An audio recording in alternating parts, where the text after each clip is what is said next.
আমার বানানো এই চমৎকার রেসিপিটির নাম দিলাম 5 মিশালি ক্রিমি পনির। ক্রিমি টেক্সচার তো হবেই, তাছাড়াও অন্য একটি বিশেষত্ব হলো এতে পড়বে বিশেষ 5 রকম স্পাইসেস আর 5 রকম সবজি। তাহলে চলো শুরু করি। লাগবে 2 রকম পেস্ট, একটাতে খানিক বেশি পেঁয়াজ, অল্প আদা রসুন, অন্যটায় টক দই, ভেজানো আমন্ড আর পোস্ত।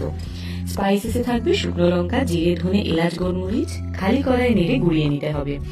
এবার তেলে পড়বে বেশ খানিকটা বাটার, তাতে পেঁয়াজ আদা রসুন দিয়ে তা মজে গোলাপি হয়ে এলে দিতে হবে স্বাদ মতো নুন, চিনি, গুঁড়ো মশলা। তারপর দেবো বাদাম, পোস্ত আর টক দইয়ের পেস্ট। একটু রান্না করে নিয়ে অ্যাড করবো পনির।